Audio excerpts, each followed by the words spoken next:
My name is Jobani. I go by she and her, which is actually a recent discovery. I'm a thinker. I'm an artist. I am so passionate about the world because the world has been something that has always made me feel like I belong. If there's ever a moment where I've ever felt like I didn't, I have found my place in the beauty that is everything in this world. So, healthcare, meaning, with my body and mental health, for me, the most important has always been mental health.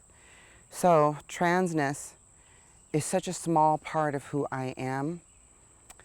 And the idea of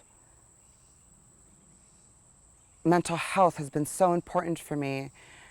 I think in any health provider should know that anybody with transness is just this aspect of what someone is becoming or growing into or affirming whom they are within themselves. There's so much adversity and dynamics that come from everywhere else. I know that I am brown. I am impoverished. I grew up impoverished. And when I say that, I don't mean like American impoverished. It was literally, I lived in a garage. My mother and we lived in someone else's garage, not like luxury or anything like that. It was a garage, concrete floor. We didn't even have a bathroom. There wasn't even a sink or anything inside of that garage. It was straight up just a garage. And the most important thing for my health was to care for all of the adversity and trauma that had happened that I felt was impairing me to grow into myself. And that's just standard, just adversity. And then you get to transness, which is on top of that, which may mean hormones, which may mean, sexual affirmation, surgery. It may mean a lot of things. For me, I grew into a process of knowing myself so strongly and feeling like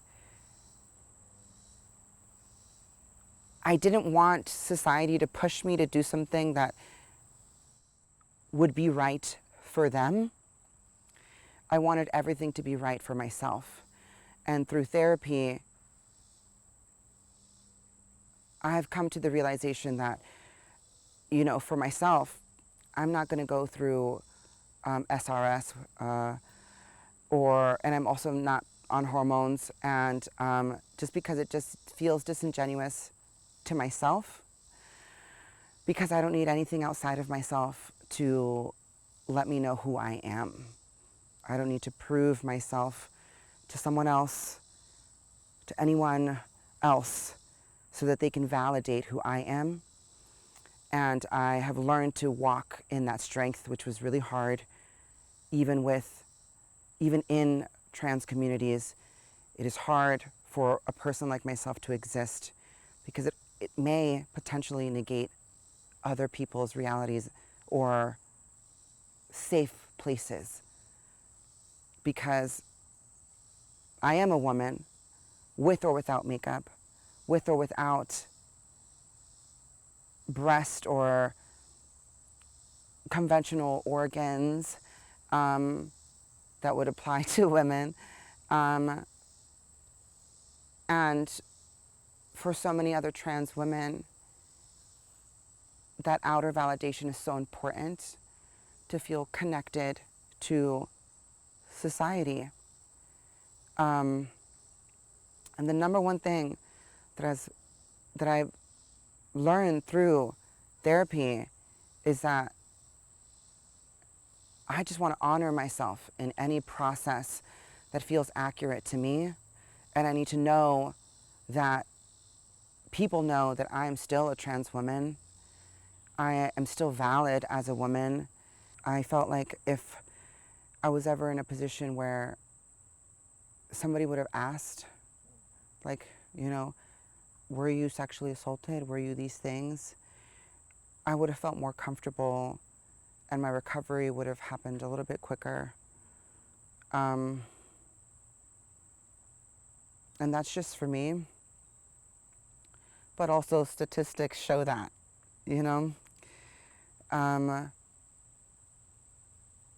So I think also resources for trans people. I once started a GoFundMe page because I was just tired of seeing so many of my trans sisters being abused or, in a very uncomfortable situation. So I started pepper spray for trans lives, and so many people donated, pepper spray, and I, didn't want to give out information to anybody, so I did everything personally. So I went out and bought Amazon pepper spray, and I mailed it out to every person that asked for one to feel safe. But trans people are one of the least represented demographics in America. We are definitely in a position where oftentimes we feel unsafe. So we should have resources that could make us feel a little bit safer. Not only is health important, like physical body health, mental health, but I want to be alive. You know what I mean? So if there are any people catering to trans identities or hoping to do that, that's important. Whether it be like rape whistles, pepper spray, just things like that, because we are that targeted demographic. There was a moment in my life, I'm born in 1991, in my life where trans rights or weren't even civil rights, weren't even considered a basic foundation. There was a moment where I was at a restaurant and I got kicked out for my transness, and I decided to fight back, and through the process of fighting back, realized that like discrimination against trans identities, it wasn't even represented because I wasn't even seen as a human, a person.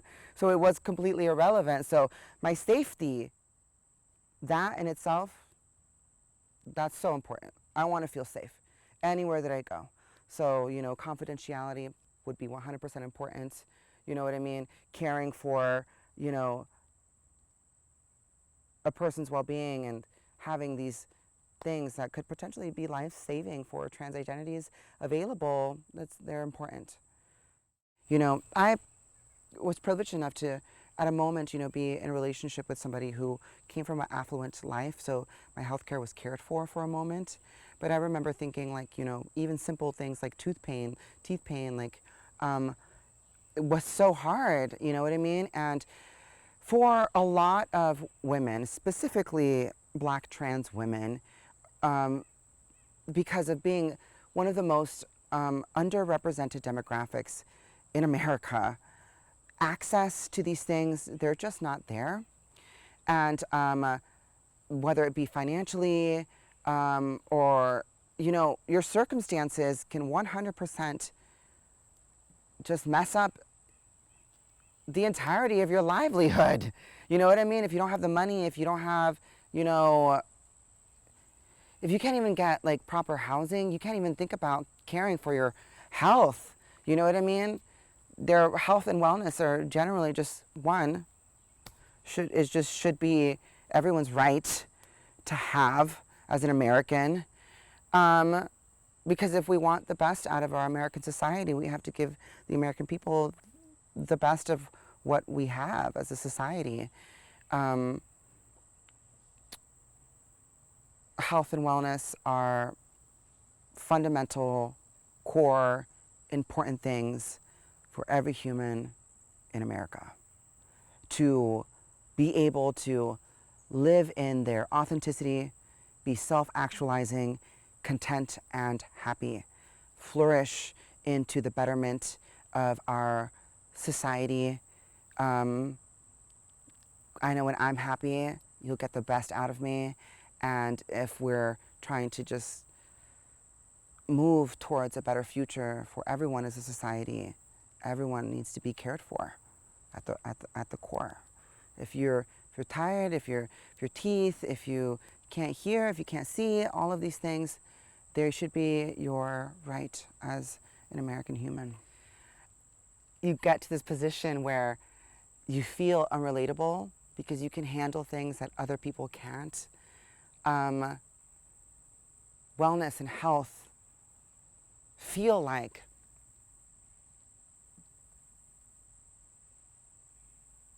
the radiance of the color orange. It feels like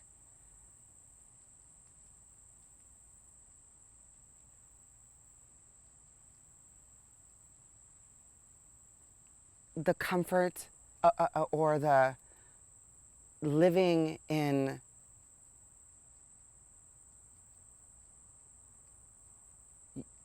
your own temple. It feels like when you are cared for, when you are healthy, like anything is completely possible, and I am so able. When my mental health is not there, it can be so tough to just do day-to-day things, even waking up and making coffee. But when I'm okay, like, I never thought that I would be in a position where I could manage an entire restaurant. Front of house, back of house, reservations, co-workers, hiring employees. Like, that's not something that I really thought I could ever do, because my mental health was never in that correct space. But now it's like all these journeys that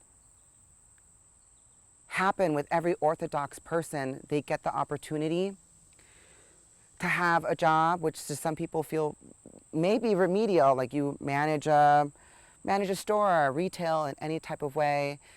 You gain this experience. A lot of trans identities don't even get that opportunity to gain the experience to kind of check off these stepping stones in life, because these opportunities aren't even given to them. When you're well cared for, it's nothing but sunshine, baby. Sunshine, happiness, smiles, self-affirmation, self-validation, yeah, and all those things. I mean, dealing with self-worth in itself as a trans identity, like anybody outside of transness, self-worth is one of the hardest things to overcome in anyone. And then you add transness on top of it, which means, like, you know, wanting to feel valid in our society, wanting to be accepted as a woman, when sometimes, you know, you feel like you may have masculine features that aren't traditional to a woman. Like, it's just things like that that are so hard to navigate around, in addition to the standard things that a trans person is supposed to navigate. I mean, a Orthodox person, a heteronormative cisgender person can navigate around. We've got that on top of transness. I had no other option but to conclude that I am beautiful. I had no other option but to know that I belong. You would see, you know, fruiting trees like figs and dates and muscadine grapes, and I would think, you know, they all have a very similar process. They're all organic. They're all so beautiful. You know, probably don't want to say this out loud, but I used to steal the fruits, you know, like I used to steal the dates and the muscadine grapes and the figs, and I would taste them, and just the process of that was like, this is of this world, and so am I. This is something that just happened out of the luck of whatever occurred in this world. It just happened. There's so much beauty in the world. There's so much beauty in individual, unique processes. I was learning about the immune system the other day. That in itself was so inspiring, that that's inside of my body, and all of these components work together to, you know, protect me from invasive things. That in itself was so inspiring. But the thing that makes me the most happy is how diverse the natural world is. You see beauty in everything. I mean, at least I do. And I have no other option but to know that I belong. It's hard to sometimes feel like I belong in some certain social structures, because I know that sometimes you can see it in people's eyes when they look at you. You can tell that there's judgment there. But what I've realized about judgment is judgment often reveals a part of yourself that needs healing. So when I see someone judge me, or I just think about it and like, you know what? There's a part of you that needs healing. So I try to be as gentle as I can with everybody and even myself. And that in itself makes me really happy. There was something about putting effort into makeup artistry and fashion that made me feel like not woman enough, because I used to think that cis women didn't do that. And then I realized that it's all an illusion. We're all an illusion. We're all such outer sensory creatures, specifically as Americans. Like, we care so much about the outer dynamic of who we are. So I just learned to know that fashion is inevitably going to be a part of who I am. So if it's going to be, I want to accurately represent myself. And with makeup artistry, struggle is not unique to trans people. Everyone in this world struggles from so many different things. So makeup artistry is one of those things that's like transcendent. Beauty just seems to kind of have this ability to take over everything. So makeup artistry is one of those things where anyone who's down and low, I see the refined, beautiful, ethereal version of who they are, and I can give that to you. It's such a gift for myself, and it's also like a gift to everyone else. It's such a really good validating process that I can see this refined version of yourself that you may not see for yourself.